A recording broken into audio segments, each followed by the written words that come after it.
I'd like to start by talking about what I was doing 25 years ago. 25 years ago, this year, I graduated from high school.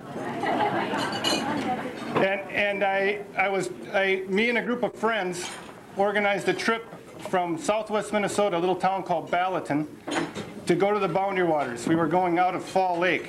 We went with an outfitter out of Ely, and I have to admit it wasn't. It was Bill Rahm. I just didn't know enough. I was ignorant at the time, and I was ignorant because we did this trip, and it was what a lot of first trips could be if you're coming from at least a pig farm from southwest Minnesota. We didn't know how to pack our canoe. We didn't know that in 1 minute we might be using the lake as a toilet, and the next minute we're taking our drinking water out of it. We're cleaning our fish and then wondering the next day why the bear chose our food pack to destroy. And we actually went the last day and a half on minute rice. And the ignorance we had about traveling in the Boundary Waters carried over into the ignorance about the issues of the Boundary Waters. In 1976, when I went up there, I had no clue that there's any controversy, there's any problems. The idea that there was this conflict between conservation and extraction, motorboats and non-motorboats, this bill that was in place to really start taking apart the wilderness, and the fact that there was at least some people with enough smarts and enough willpower to organize and begin the process of becoming activists on behalf of the wilderness and the Boundary Waters and getting things organized, which is, of course, what's led us to today. And in a little bit here, I'll be introducing some of that original group that had that willpower. But before I do that, excuse me, I do want to talk a little bit about a few people along the way that I just want to thank. The Friends has had a busy 25 years, and it's been, I guess, debatable, or you could debate the pros and cons of litigation. But for the Friends, litigation has been a big piece of what we've done. Success with the truck portages, success with the management plans. And I do want to tonight thank our litigation team. I'm not sure who is all here. I know Betsy is. But from the Faegre and Benson law firm, Brian O'Neill, Rick Duncan, and Betsy Schmeezing have done just a wonderful job for over the years.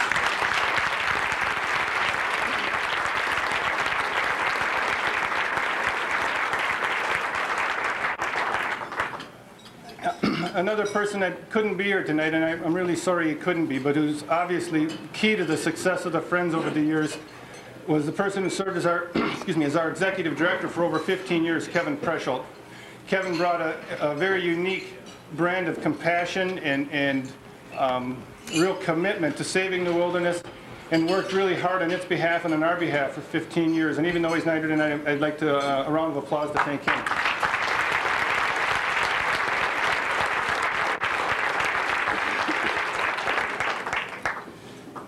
And finally, I'd like to say just a brief word about the future. I wish all of you could have been at our business part of our meeting from 5 to 6, and I know that wasn't possible, but we had a wonderful meeting. Jim Sanders from the Forest Service was able to update us on a lot of issues. Sarah Strumman, our policy director, did the same and really talked about all of the things that are going on.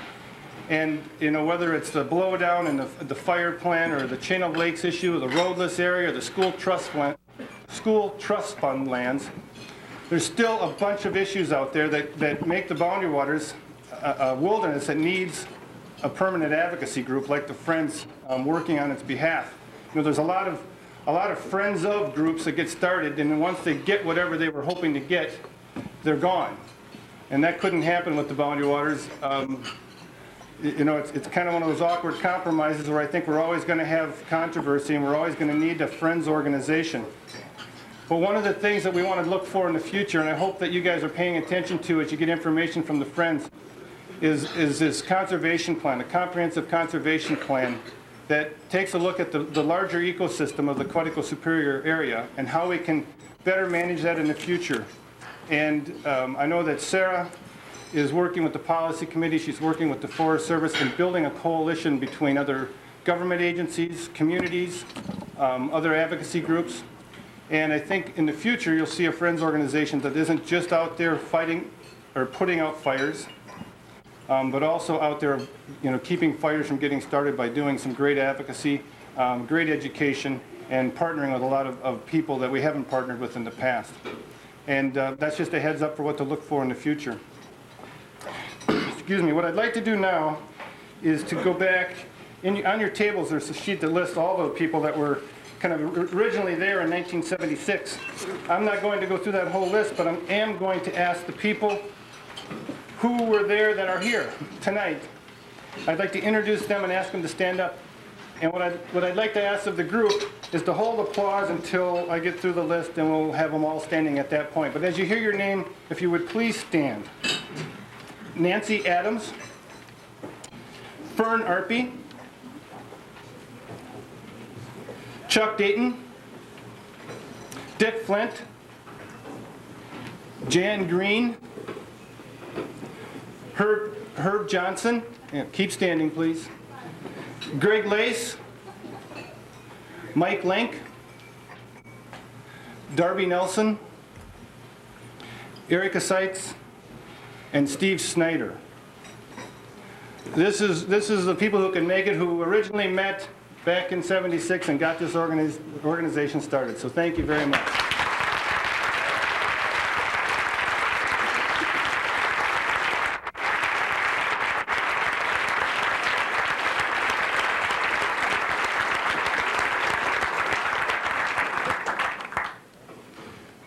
We do have some other special guests that I would just like to ask stand up as I go through, just to introduce you. Our guest speaker tonight is Mike Dombeck and his wife Pat. Mike is the former chief of the U.S. Forest Service, and you'll be hearing more about him later.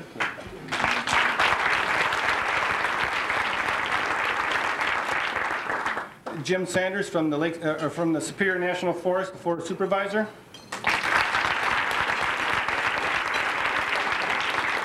And Barb West, the superintendent at Voyageurs National Park.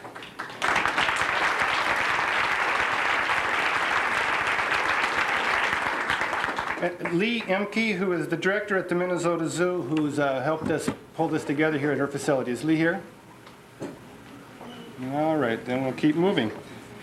Chris Hart, is Chris here? All right, Chris is a student at the University of Minnesota Duluth who's active in environmental groups, and he is the recipient of the, I believe, first scholarship for that has been put together for a student pursuing environmental studies up at UMD. So Chris Hart.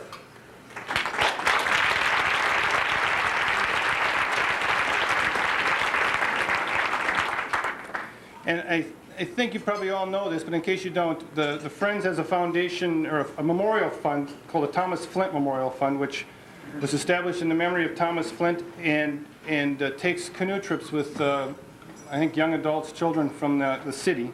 And we have Terrell Jackson, I believe, a 2001 graduate of Patrick Henry, who participated in a 9-day canoe trip this year.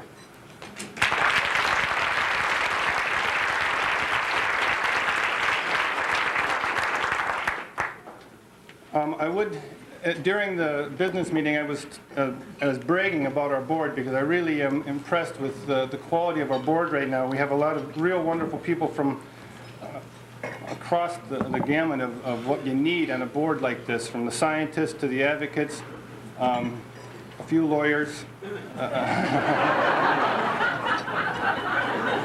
And as far as I can tell, they only have one old pig farmer, so I think that's me.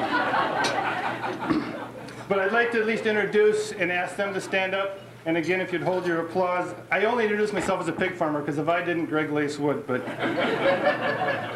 I will go through the names and ask you again to stand up and stay standing. Chell Anderson.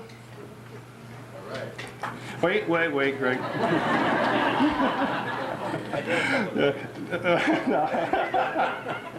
The lawyers will stay unnamed.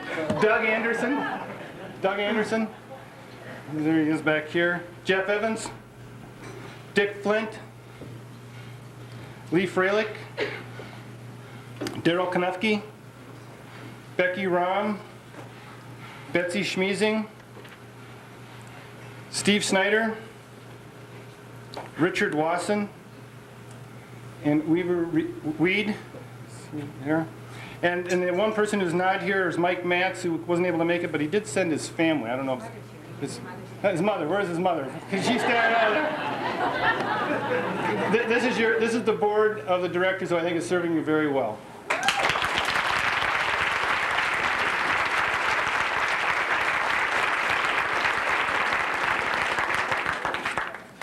And I'm just about on time. My final activity here is to recognize a board member who went off the regular board this year, but is going to be named, or is being named, the first honorary board member, really a permanent honorary board member of the Friends, and that's Herb Johnson. Herb, as many of you know, has been very active in the Twin City area for many years. The note here talks about how he is a frequent contributor to the newspapers, trying to straighten out the politicians on environmental issues as well as other issues. But most importantly, Herb has been instrumental in helping this organization from the very beginning. He was there in the 70s. He was actually the chairman of the board from 1985 to 1990, and he's been on the board until this year. And so in recognition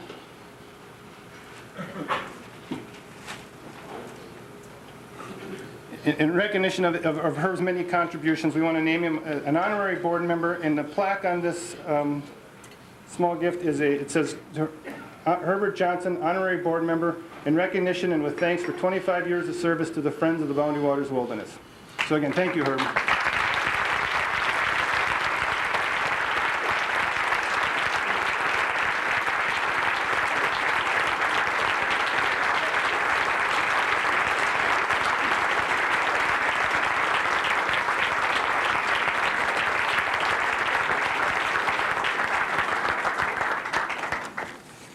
And one of the last things I get to do is to introduce the person who's going to do the rest of the introductions.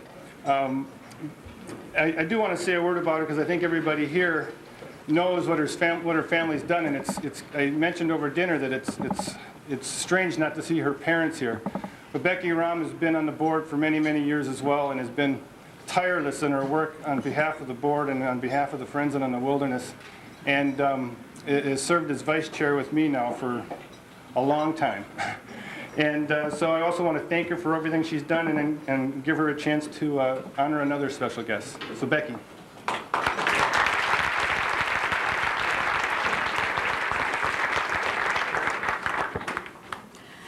One cannot work on Quetico Superior issues without delving into history.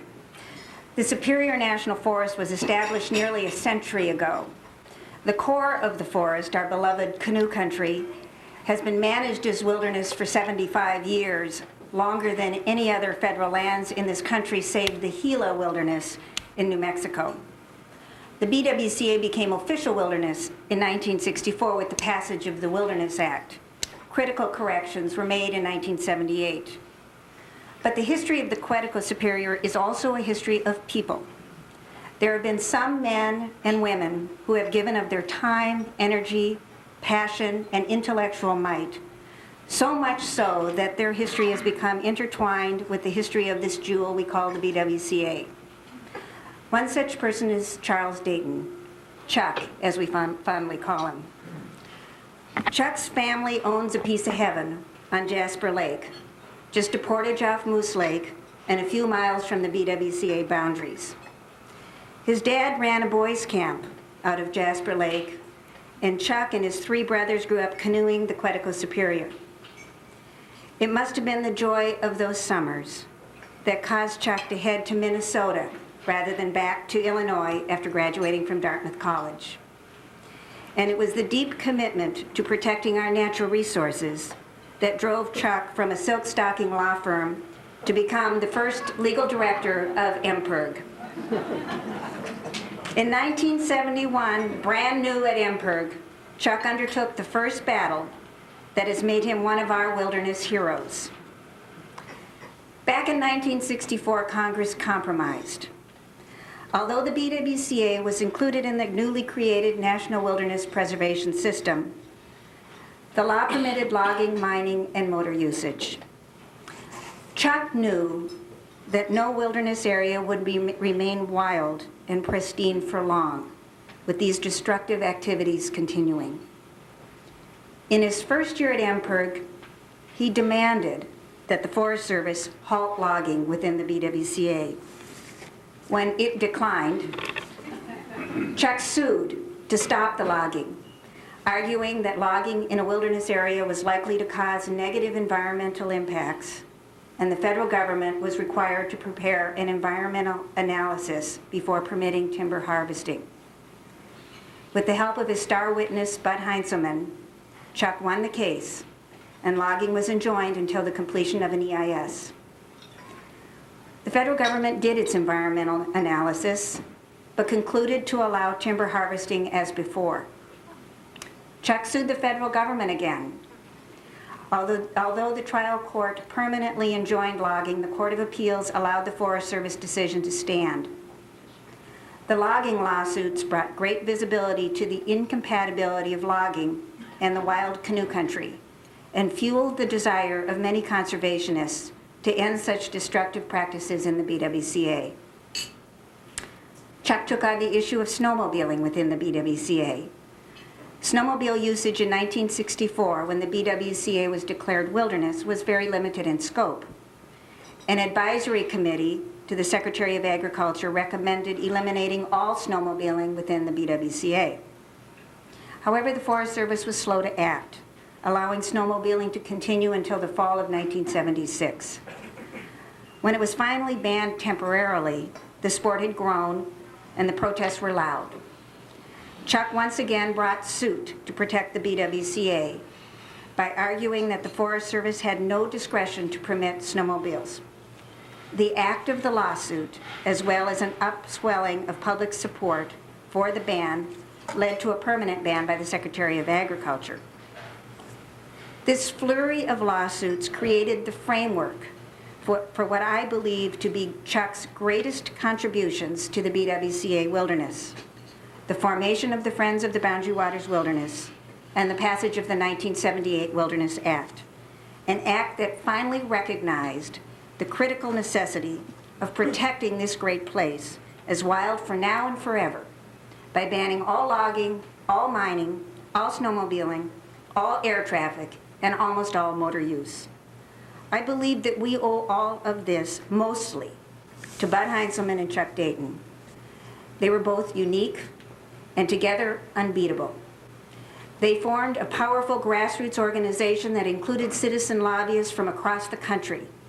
They drafted numerous bills as demanded at various turns. They sensed the political momentum. They knew whose judgment to rely on.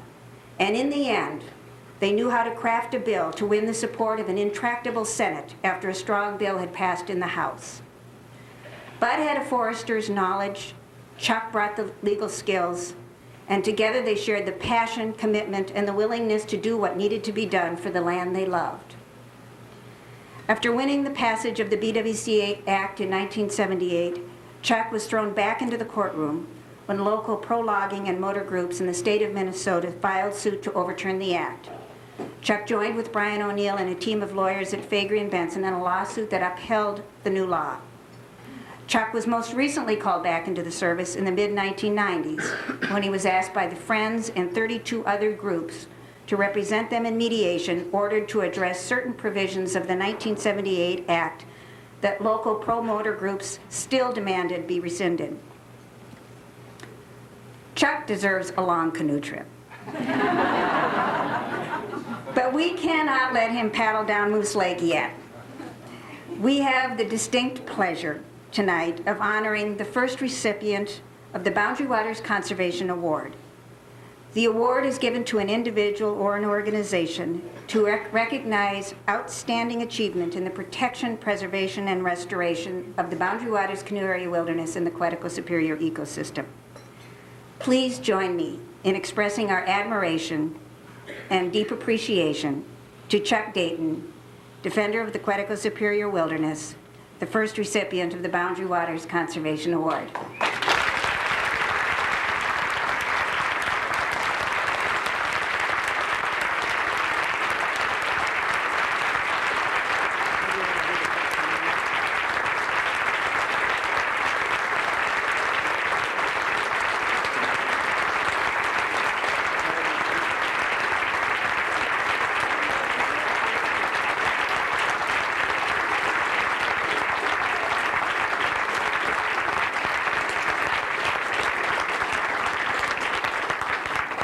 Chuck, we have a Brandenburg photograph that Jim Brandenburg personally selected for Chuck.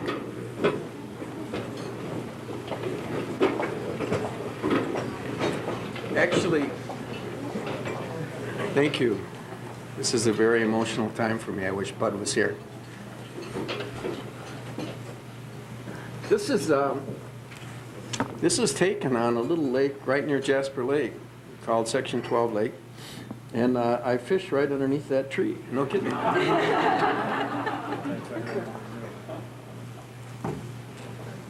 They said I could have a few minutes.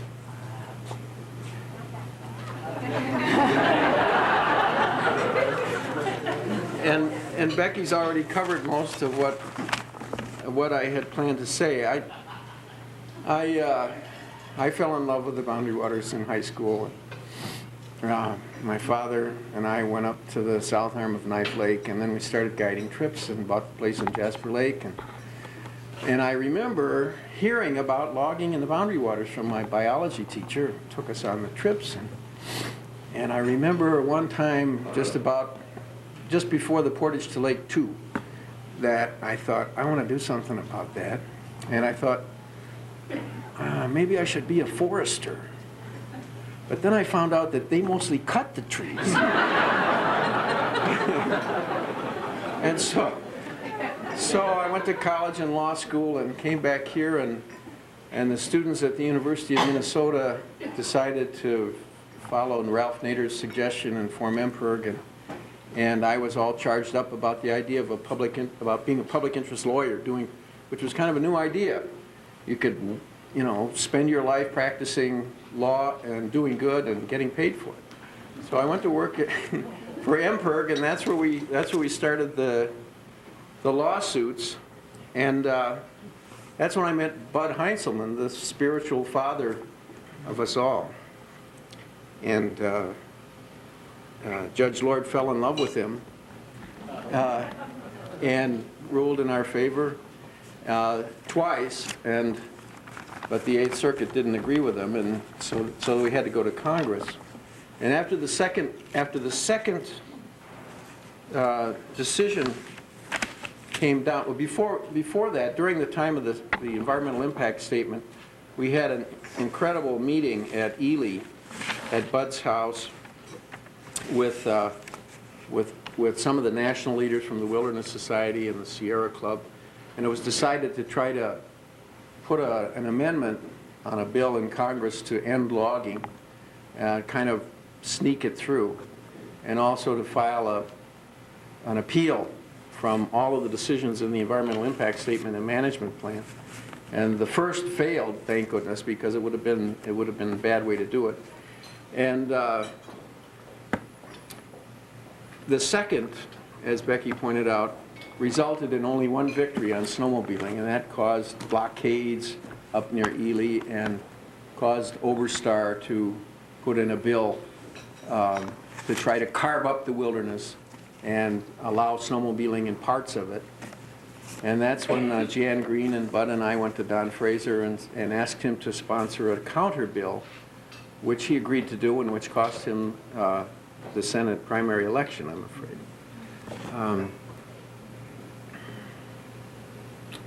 There are two people who are not on the list who think they should be, and I agree, and it's my partners, Herman and Graham, Kathleen Graham and John Herman, who supported me through all of this. They were as crazy as I was about practicing public interest law, which means practicing law in the public interest as we define it. But about that time, I had the third best idea of my life. The two best ideas of my life were the two women that I've proposed to, my wife of 40 years, Kathy, and Sarah Evans. And the proposal to Sarah was lying on our backs in a canoe in Jasper Lake looking up at the stars, so it's appropriate. But the third best idea was to file a Freedom of Information Act request with the Forest Service for all of the names of all of the people who led paddle-only trips in the Boundary Waters. And we got 22,000 names and addresses of people who were leaders and who wanted to paddle in the Boundary Waters from all over the country and all over the world. And so a whole troop of people went up to the Forest Service office in Duluth, Erica, and Carol, and Jan, and Fran Heinzelman, and typed forever and sent out 22,000 letters. And that's how Friends of the Boundary Waters became a national organization. And so when we went to Congress, we had a ready-made constituency nationwide. We wanted somebody in North Carolina to call the congressman from North Carolina. We had them. So it was a wonderful and fortunate thing to do. And so the bill got passed, and it isn't perfect. And there will come a time when we can go back and make it perfect. And that time has to come soon, and I think it will come soon. And we need a Congress, and we need an administration that will recognize our responsibility as the world's largest polluter, with 4% of the population and 25% of the pollution. And we need to be a leader in cutting carbon dioxide and other greenhouse gases. We need leaders that see the way to stop dependence on Middle East oil is to conserve energy, not to drill in the Arctic National Wildlife.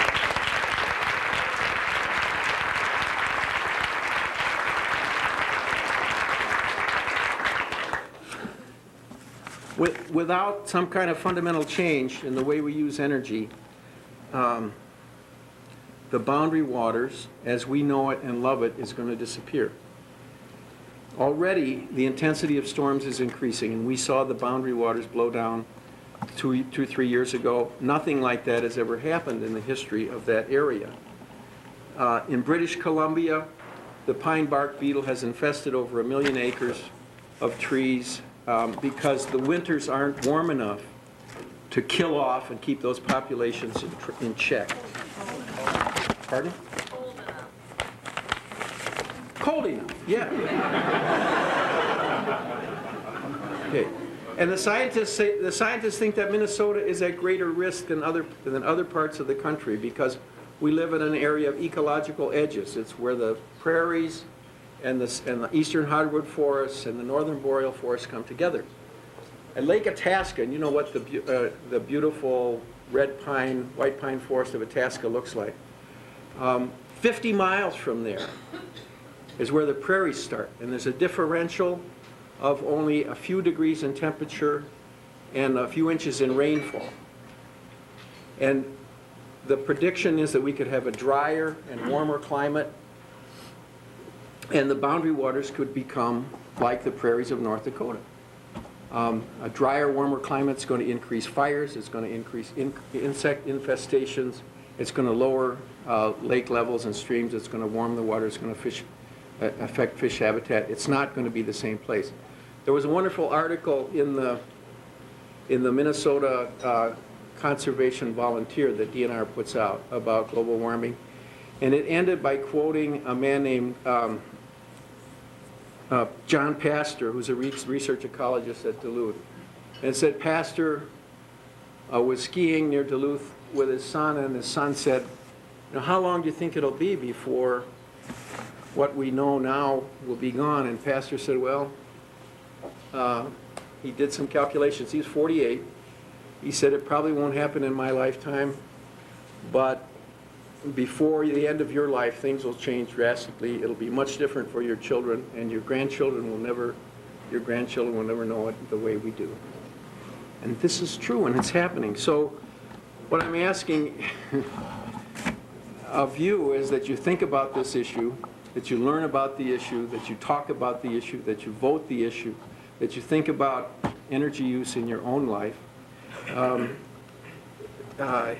This is serious, and it can be turned around, I think, but only with a lot of effort from thoughtful people like you.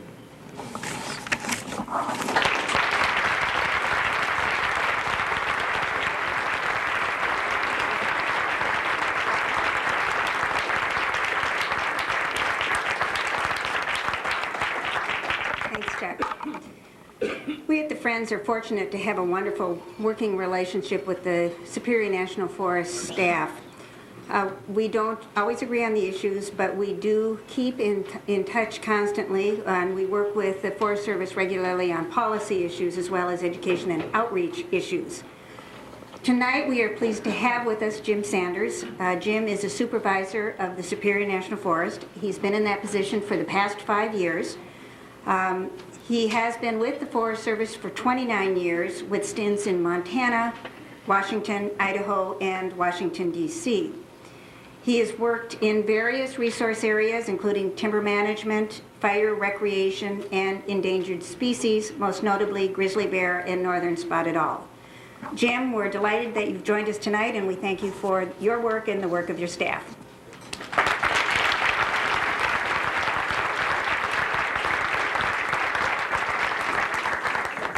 Thank you, Becky. I appreciate it. It's a privilege to be here with you tonight, both as your forest supervisor and then with the opportunity to introduce Chief Mike Dombeck. But I have to step back for a minute. Chuck, when my staff comes in and complains to me about someone filing a Freedom of Information Act request, I'll remind them of the one you and Jan and others filed, and maybe we'll put it into perspective a little bit that way. Well, as I worked to pull some things together for an introduction for Chief Dombeck, kind of flash back to what many of us in the Forest Service did. In 1986, Mike gathered up his wife Pat and her daughter and headed to Washington, D.C. for a 3 to 5 year stint in the Washington office. Well, for Mike, that turned into 15 years in the Washington office. Initially, he went back as National Fisheries Program Manager. Mike and my path crossed when he was working for the staff for the Assistant Secretary of Interior, working on some fishing issues. Then he became the Director of the Bureau of Land Management, and then shortly after that, a few years, he became Chief of the Forest Service. That's a little unusual path for some of us that have gone into Washington for a couple years to end up being Chief of the Forest Service. It's amazing. But Mike became the 14th Chief of the Forest Service. And 4 years in that office, Mike forged a new perspective on many of the traditional issues that have been whirling around the agency for a number of years. He brought an appreciation, from my perspective, for the forest, for their value as a forest rather than just a source of commodities. Simply, as a forest supervisor, I look at it as a talk of outcomes. What do you want as an outcome rather than outputs? Rather than chasing commodities, let's talk about the outcomes that we want on the landscape. He focused us as an agency on watershed health, on road management or appropriate management of the roads we had, sustainable forest management, and recreation, furthering many of the issues or ideals that Chief Dale Robertson and then Jack Ward Thomas have brought together, all coined into ecosystem management. But he brought a greater focus on some of the basic principles there. He also brought together or forward onto the table as an agency for us leading the debate on some of the issues that had been, in many ways, been refused or unable to bring forward for over 20 some odd years. Those such as the debate on roadless areas. Those all of a sudden became to the forefront. Let's deal with that. They have been whirring around out there since the early 70s. Well, let's address those instead of constantly at my level or some other level on different forest. What do you do with these areas? Let's answer that question. Let's debate it. It's not a simple one to go or deal with. We've been dealing with that since the early 70s, but that came to the forefront during Mike's time. Also to talk about road management. And we have a lot of miles of road, but we also, more importantly, have an $8.4 billion deficit or liability in the management or maintenance of the roads we have. We aren't getting the money to take care of those. Let's focus on the roads we have and the roads we want to get rid of, but a focus on that infrastructure and to deal with that. As well as we've had planning regulations around with the agency to guide our large land management planning process since 1982. My 6.5 years in the Forest Service saw 5 or 6 attempts to bring some forward, and they never made it out of the office. Mike was able to forge and bring new planning regulations forward to bring that debate to the forefront as well, compared to dealing with 1982 regulations. All of those bringing in the forefront many issues that have been whirring around, but let's get them on the table and talk about them. But then a few months ago, he retired from the Forest Service. And his life has not been any quieter with that either, which is not unusual for someone that's been as busy as that, only the thing he does note is he doesn't have to deal with any congressional hearings quite like that. He's just trying to get the boxes unpacked at home, and his wife Pat reminded me that they are yet to be unpacked. So I'm not sure which would be more difficult to deal with, unpacking boxes or congressional hearings, Mike. But since his retirement, he's now a senior fellow with the National Wildlife Federation. He's indulging in a passion that the whirl of Washington, D.C. got in his way of doing, and that's in lecturing and writing at the University of Wisconsin at Stevens Point, where he's a professor of global environmental management. He's working on a book called Conquest to Conservation, Our Public Land Legacy. Soon we all should be able to look forward to that here in the coming year, mid-year, or something to that effect. Maybe once the boxes are done, Mike. And this past October, just last month, was honored by President Bush, along with other executives within the federal government, as a Presidential Rank Award winner for the work he did as chief of the Forest Service, redesigning payments we made from resource management to states, a critical effort in that reality of bringing dollars back to states and counties. But for Mike's work on that was honored by President Bush. But in all of that, Mike reminded me and said, one thing don't forget to mention, that he spent 11 years as a fishing guide in northern Wisconsin. That's where his heart's at. And I expect we'll see him all of us will have the opportunity to see Mike out on the lake, on the riverbed, or wherever, fishing and dealing with that. So tonight, it's my pleasure to introduce to you the 14th Chief of the Forest Service, Mike Dombeck, and the opportunity for him to share some of his thoughts on the greatest challenge facing the United States in the coming century. Mike Dombeck.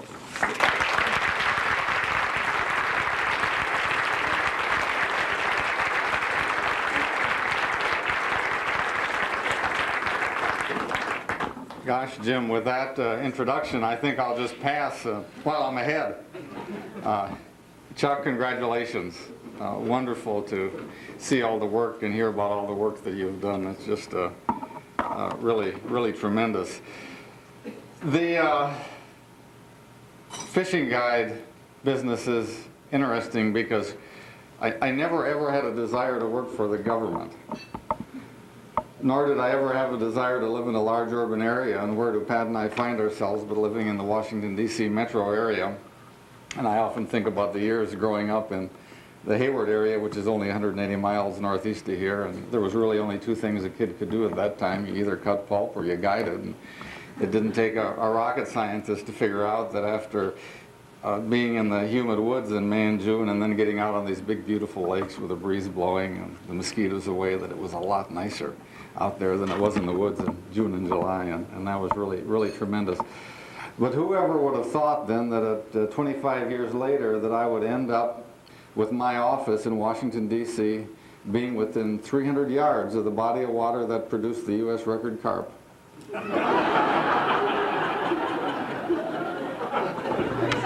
And that's not a fish story. It was this 57-pounder caught in 1983 out of the tidal basin. So they're being from this part of the country, the lake country, which I'm very, very proud of. You'd be surprised how good the fishing really can be around Washington, D.C. If you're not too fussy. Well, congratulations on your 25th anniversary of just a wonderful cause. And I was, as I was preparing remarks as to what I would say, I read your mission, and that's to protect and preserve and restore the wilderness character of the Boundary Waters canoe area and the Quetico Superior ecosystem through advocacy, ecosystem preservation, scientific understanding, user education, and enhanced public appreciation. I heard Chuck talk about, well, when he first fell in love with the Boundary Waters and all it had to offer. And I've got to read you one of Bud's quotes that, and that's this, that I fell in love with the North Woods as a child in Duluth. Babbling brooks, silent rivers, thundering rapids, waterfalls, and shimmering lakes cast their spell over me. And our challenge in this society, in this rapid moving world, is to allow others, provide others that experience So the spell is cast over them and all of the bounty that nature really bestows upon us, that we're as dependent upon as we've ever been as a society. I was going to talk a lot more about conservation and the issues that Jim and I and many of you have dealt with maybe an entire career. But I've got to say that as a result of September 11, I'm compelled to abbreviate that part of the talk and talk just a little bit about patriotism and reflect on history and what we've learned from history and the value of the land, and to compare what we have here, the blessings that we have, and compare that with other parts of the world where people are living and they haven't been so fortunate. And you look at the Mideast and you see the landscape, and many of you, and I've been fortunate enough to travel there, and the land is used up. The topsoils are gone. The rich, lush landscape that we read about in the Bible is no longer rich and lush because it's been used up. And our responsibility as patriotic citizens is not to use up our landscape, to take care of that landscape and focus on what's important over the long haul, what sustains us. In fact, all of life over the long haul really comes from the land. And yes, some people can be rangers in the military. Some people can be airport security guards. Some people can work in microbiology labs. But we can all take care of the land. And we can all contribute to the important cause of being good stewards of the land. And I think at a time like this, it's so important for us to focus on why that's important. You know, it's not only our quality of life, it's future generations. It's the entire essence, the foundation of how we live. And as I think about challenges, tragedies, you think about, okay, what good is going to come from this? Is there anything as a result of September 11 that's going to benefit society? What are we going to learn from this? There's a silver cloud, a lining in every cloud. Silver lining. What will that silver lining be?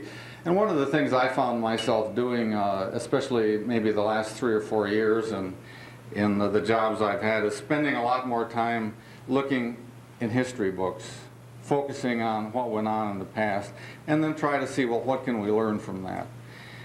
And it's interesting if we think about the public lands that we have in the United States, not only the national forests, but the Bureau of Land Management lands, the national parks, the wildlife refuges, all of the landscape that we have, is what we really have is about 500 million acres. That's our heritage as a society. Other nations, other peoples have their great works of art. Athens and Rome has its great temples. The Far East has its dynasties. Britain and Spain have their famous sea captains. But we have the wild places that's really shaped our culture. And the people that we admire are people like Lewis and Clark, Chief Joseph, Davy Crockett. Those are our heroes. It's the very, very part of our culture, something that's uniquely American, that's so important. At one time, this public land was viewed as a warehouse of commodities to be brought to market.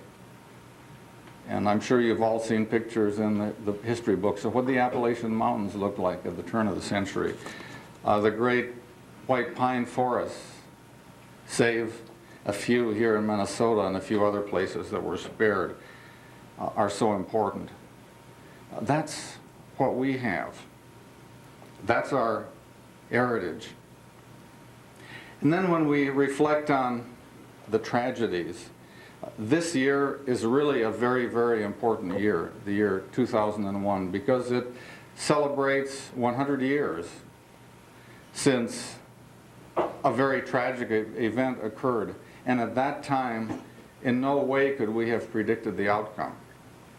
And that tragic event was a shot that was fired in Buffalo, New York on September 6th, a shot at President McKinley.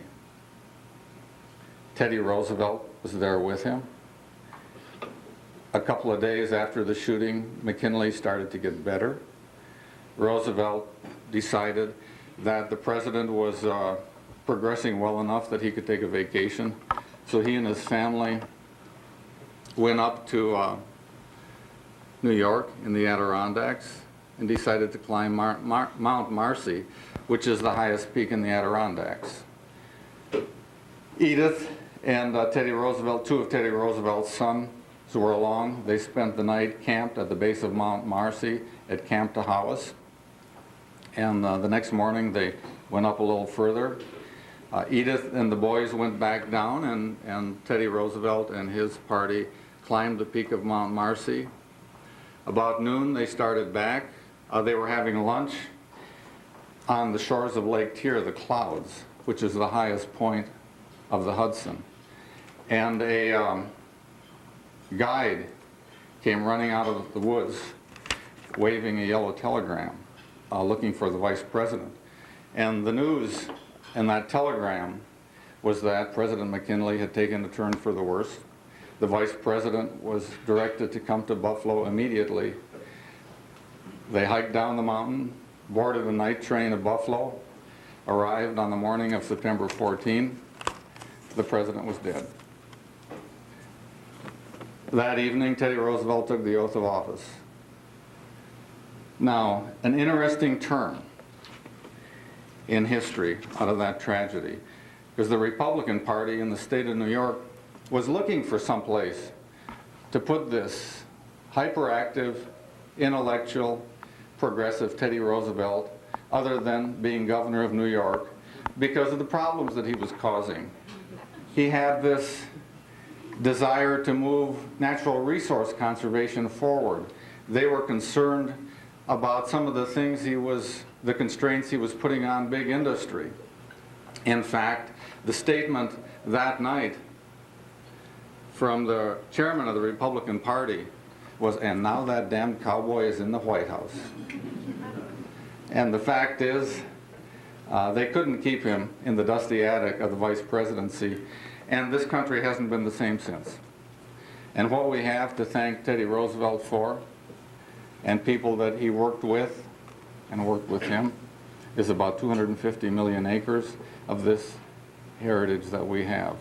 National parks, national forests, the first national wildlife refuge, scientific basis for forest management in the United States, and the list goes on and on and on of the many accomplishments. In fact, it wasn't since Thomas Jefferson was president that we had an individual with that level of understanding of natural sciences, a president occupying the West Wing of the White House. In fact, he built the West Wing of the White House.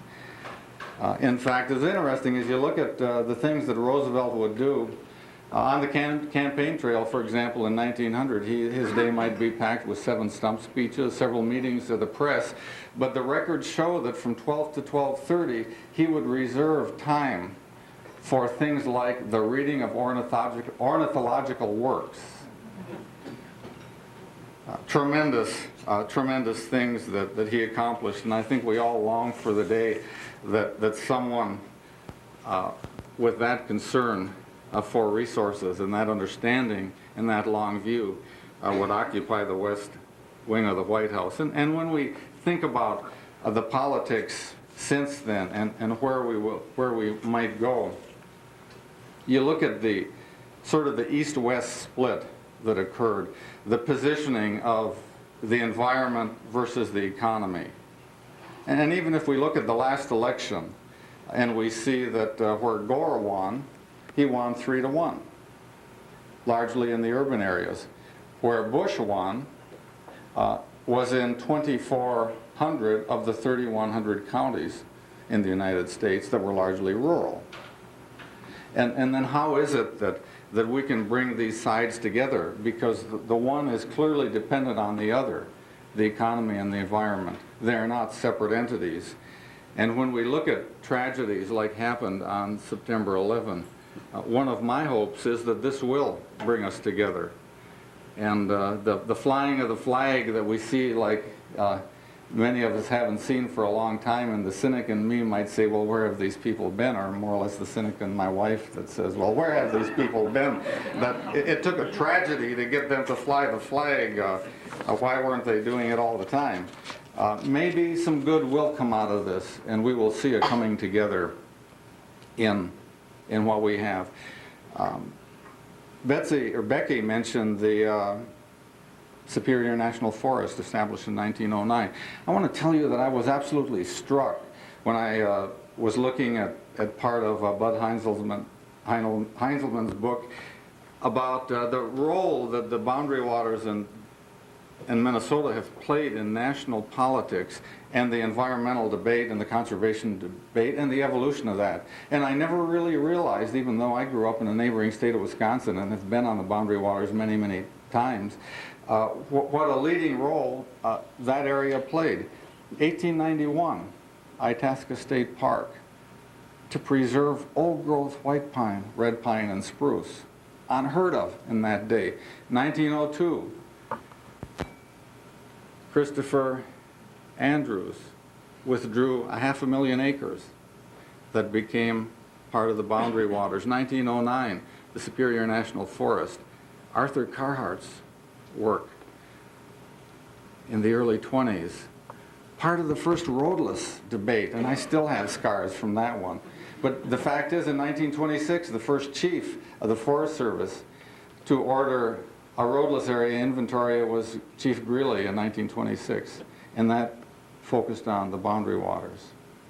And the debates about dams, the debates about overflights, wilderness, much of that became national policy sometimes decades later, really happened right here in this state, in these areas that are so important to you. Hubert Humphrey, one of the major architects of the National Forest Management Act, revamped the foundation of the Forest Service and the decision-making process. Tremendous. Imagine a Secretary of Agriculture in a Republican administration banning snowmobiles, as Earl Butz did. And what are we doing today? Rethinking whether or not snowmobiles ought to be allowed in Yellowstone. Interesting digression from part of the past. In fact, I can talk about partisan politics now, Jim.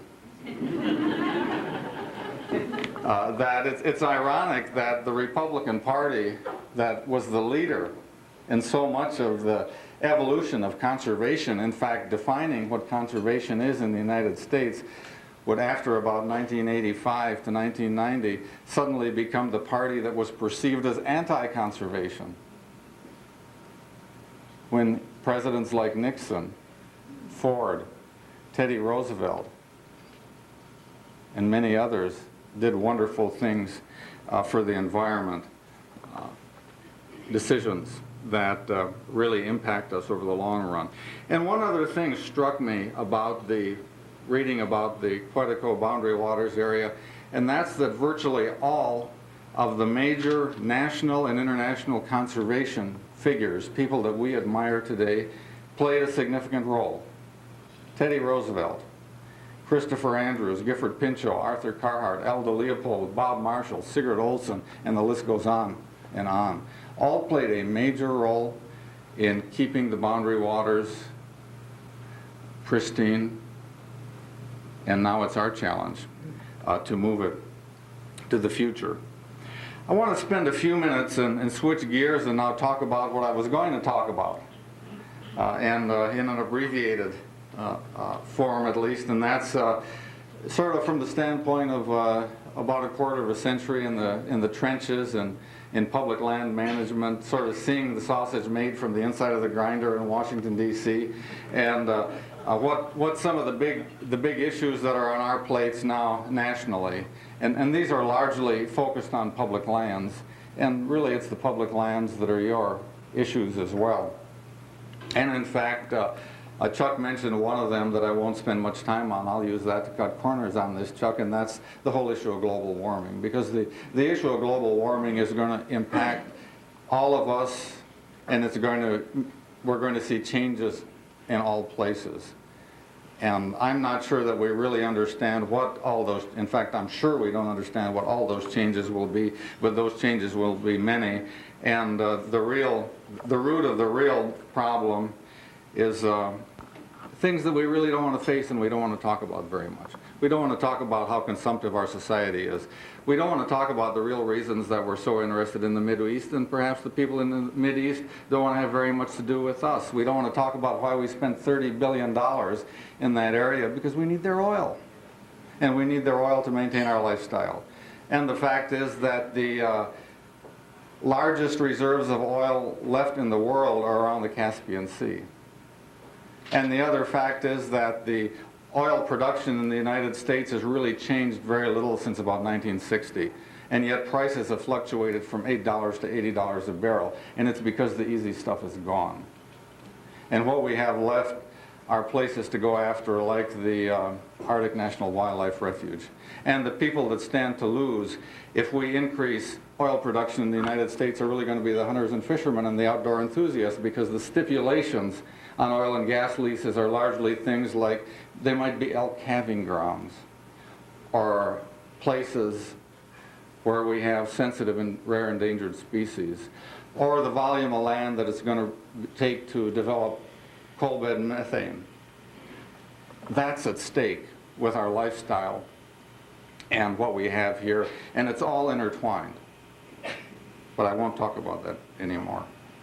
The 1872 mining law is one that I have to mention as a national public policy, because the 1872 mining law was something that when Stuart Udall left office as Secretary of the Interior in the Kennedy-Johnson administration, so that was the last major law affecting natural resources that needed changing. And in fact, 1872 should tell you something. That was a time when women couldn't vote. The country was reeling from the Civil War and in the midst of Civil War reconstruction, and St. Louis represented the frontier to most of the American people. And the 1872 mining law is still intact. And let me tell you a few things that it does. First of all, it allows miners, and today many foreign-owned companies, to extract public resources and pay no royalty. The second thing it does is it mandates the Secretary of Interior to deed public land where claims are viable for $2.50 to $5 an acre, which was the going price in 1872. In fact, much of that price was established in some of the transactions that took place here in Minnesota on the Mesabi Iron Range and places like that. But perhaps most egregious of all, every other decision that Jim Sanders or any other public land manager makes goes through a public process. And that field manager can then make a recommendation based upon environmental or public health safety considerations, whether it's a timber sale, whether it's a boat landing, whether it's a recreation trail, whether it's a grazing permit, all uses except one, and that's hard rock mining. And yet it's a law that defies change. We came fairly close. In about 1993, Congress changed, and we are still saddled with the 1872 mining law. And I know you've got a few mining issues in the boundary waters. I don't know exactly how severe they are, but it's something that I hope at one time, as the adjustments that need to be made, that Chuck mentioned, that the politics and the stars will align themselves, that we can do something with the 1872 mining law. I mentioned wildland fire, and in fact, Dr.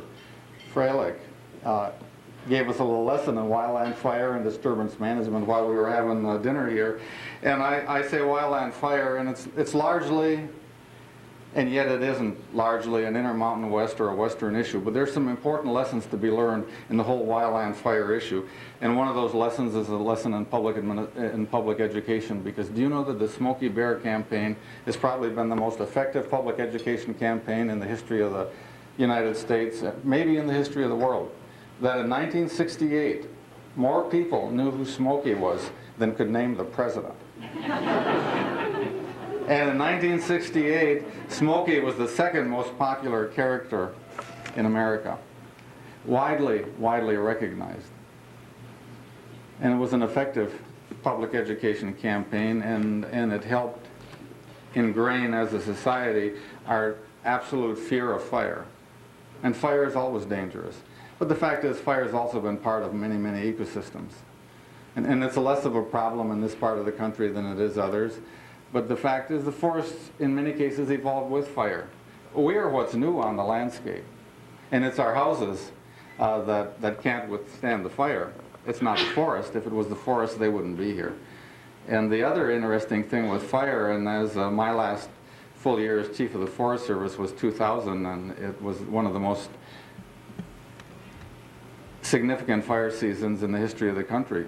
Do you know that one day we spent $24 million, had 29,000 people on the fire line in the United States, 29,000 people either supporting firefighters or on the fire line. Significant. And much of what's going on is the urbanization of the West and the wild places with houses that are built now in the forest at high fire risk. And the reality is the key determining factor to whether or not your house burns when there's a forest fire is what you have done and how you've managed the land within about 500 feet of your house. The Firewise message is one of the most important messages we can bring to the American public, because of the wood piles under the deck, the pine needles in the gutters, the flammable roofing materials, all of those kinds of things make a big difference. And it's absolutely astounding to see how many structures can survive with really not very much work on the part of the owner. And that's something that we have to preach. And we have to understand that, you know, the government isn't going to save us in all the fact. The fact is, we have the best firefighters in the world. Many of them work in this state. They're federal employees, they're state employees, and others. We've got the best technologies in the world associated with fire, and we've got to help people understand that fire has always been part of the landscape. I've got to mention exotic species as another very significant issue. In fact, of all the issues, that and global warming are probably the two that I'm the most pessimistic on, because what we've done as a society with our modern technologies is really recreated Pangea. Maybe not geographically, but in the sense of our transportation of all of these critters and all of these germs around the globe almost on a daily basis. And we've seen the impact of exotic species, but yet we're only seeing the tip of the iceberg. Chestnut blight changed the silvicultural complexities of the Appalachian forest. White pine blister rust, Dutch elm disease, gypsy moth, kudzu weed, melaleuca in the Everglades, star thistle in the west. The list goes on and on. In the boundary waters, I read where you have 817 species of plants and 92 of them are exotics. Zebra mussels in the Great Lakes. The list goes on. In a sense, what we've done is we've really re-engaged evolution in a completely new way by the transportation of all of these things around the globe that evolved in a different way. And we're going to see the competition and so on play out. And I'm not sure it's one that we can even make a dent in, and yet we can pour millions and millions of dollars in that. And the most important thing we can do is be proactive and preserve native habitats. Because it's native habitats that are undisturbed that are the most resistant to invasion by exotic species. Places like the boundary waters. Exotics thrive in disturbance. And yes, we have natural disturbances, but the fact is it's these that are so important. I want to mention urban sprawl and land fragmentation as another area that we've got to be very vigilant and proactive in dealing with.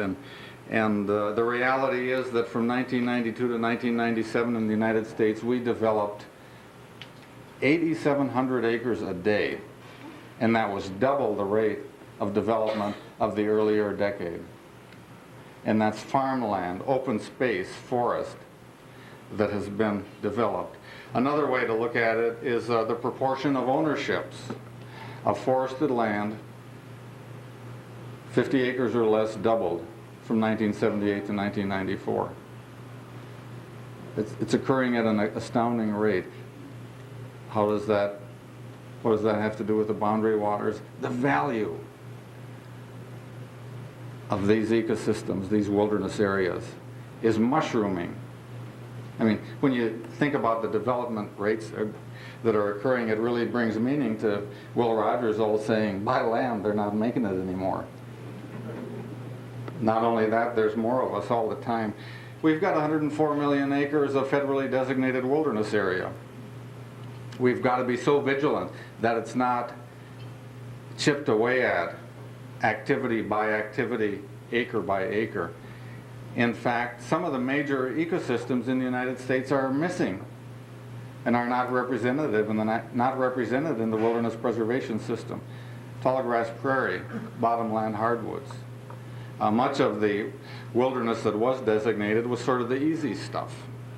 And now we got to take a look at some of the tougher stuff.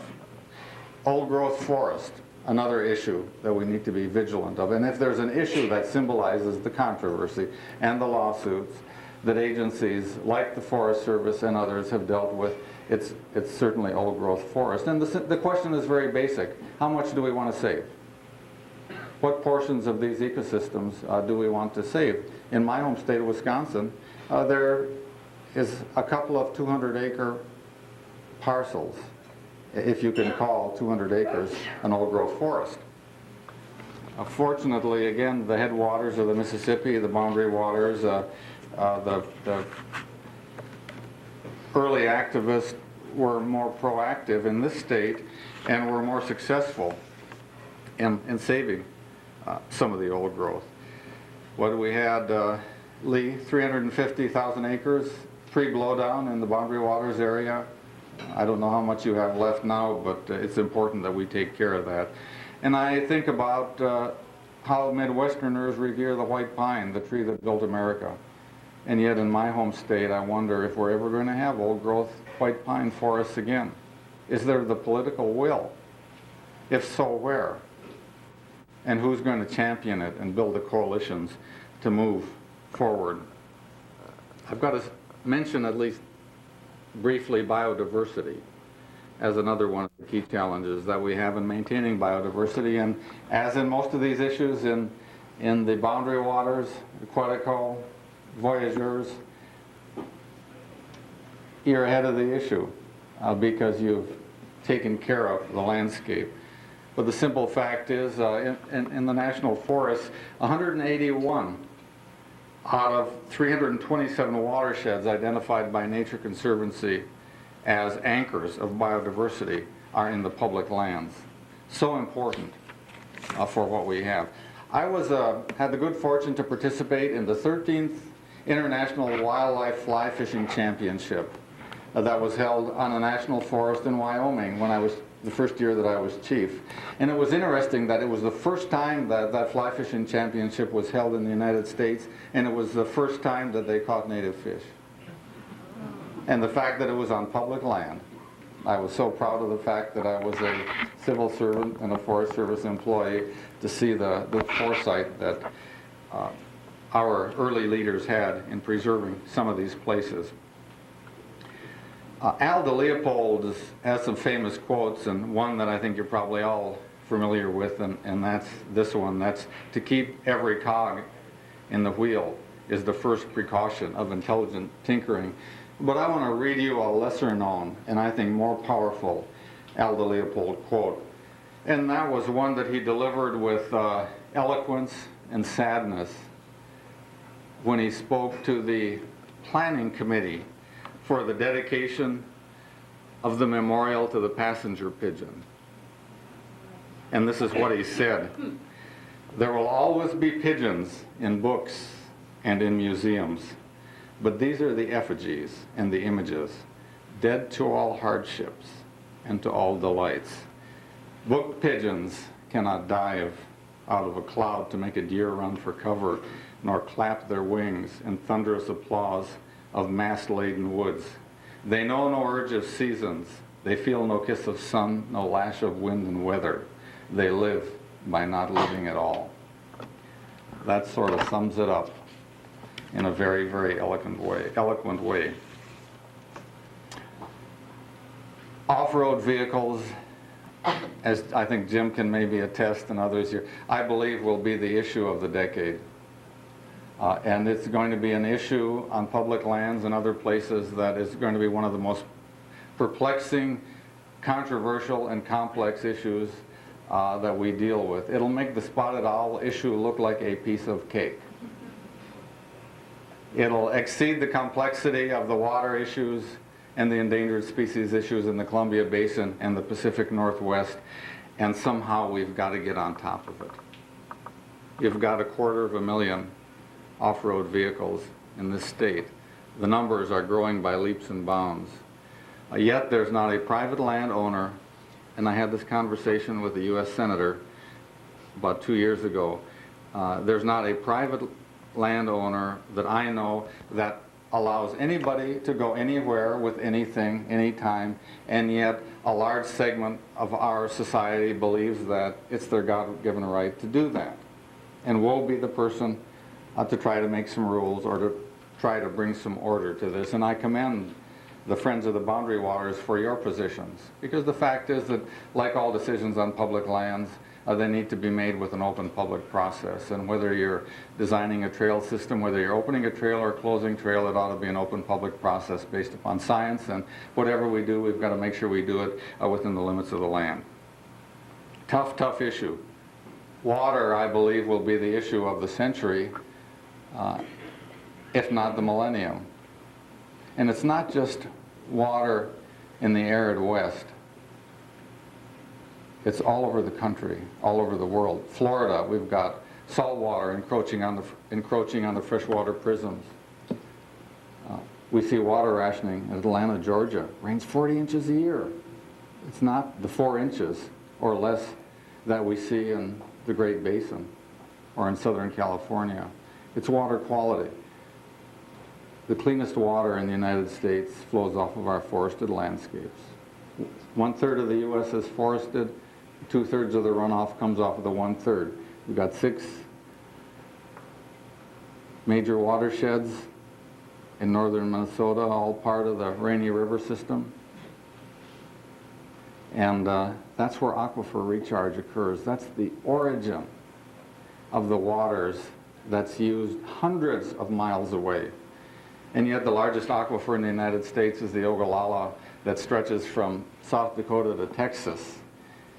And we're using the water 40 times faster than it's being replenished. And today the Ogallala aquifer is from 10 to 100 feet below its historic levels. And somehow we got to turn that around and fill it up faster. The last issue I want to mention is education. And I think education is so important because that's the place that people like Chuck and Bud, when they talk about having made their connection with the land, their love for the land is so important. And 80% of the American population lives in cities and towns and urban areas. And how do we help them understand their connection with nature, in fact, realize their dependence upon nature? They've got to make that connection. And I want to close with a Sigurd Olson quote, and one of my favorites. And that's, "Without love of the land, conservation lacks meaning or purpose. In the end, we turn to nature in this frenzied world, this chaotic world, and there we find silence, oneness, wholeness, and spiritual release." Thank you for all you do in this wonderful organization, and congratulations on 25 years of excellent work. Thank you.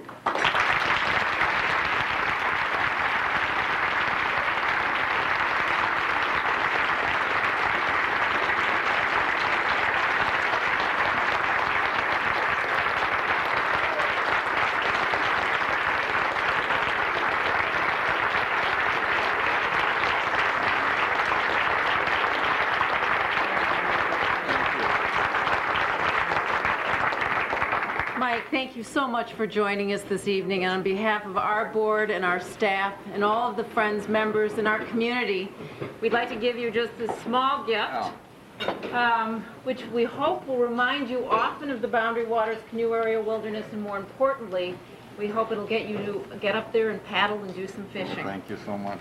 It's wonderful. Thank you very much. Enjoyed it.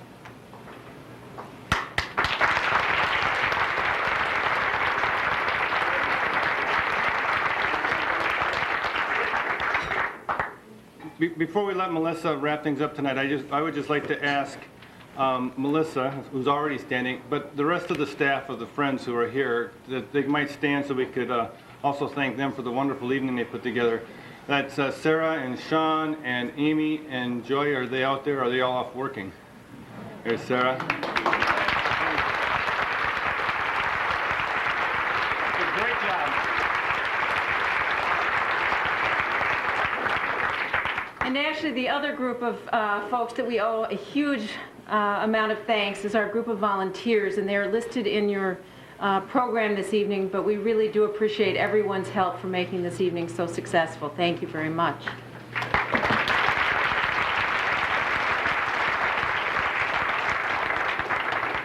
I'm going to let you go in just a couple of minutes, but I know you're all waiting to hear who won silent auction items. The good news is I will simply read the names of those people who won the different items, and then if you would be kind enough to go out to the area where the auction items are, and staff will be there to either take your cash or your checks made out to the Boundary Waters Wilderness Foundation. And we would love it if you would also take the item with you this evening. I don't know who got the canoe, but I hope you have a canoe rack. You all did a great job of writing legibly, except for the first person. Carmen, and I don't know your last name, Carmen. There, you're one of them, Carmen. Thank you. And Barb, and I don't know how to pronounce your last name. And Tinge? No, it's not Barb West. I know Barb West. It's E-Y-T-I-N-G-E. It's Annie. Etty. Thank you. And the rest of them are Newt Weed, Peter Heath, Gail Peterson, Mark Peterson, Betsy Schmeezing, Bill Vanderwall, Peter Heath, Carol Stroman, Becky Rahm, Amy Freiberg, Janet Rice, Reed Karen, Carlene Nelson, Beth Lewis, Bridget Hust, Lisa Ringer, Kathy Vanderwall, Tish Bolger, Craig Peterson, Kim Burns, Sumner Schmeezing, Andrea Bond, Seth and Sam Hoyt, Carol Flint, Bill Kidd, and Dana Lindsay. So if you all could go out and collect your items, you'll be glad to know, and we really are appreciative. You contributed $5,000 to the Friends of the Boundary Waters and the Boundary Waters Wilderness Foundation tonight. Thank you so much for joining us, and drive safely.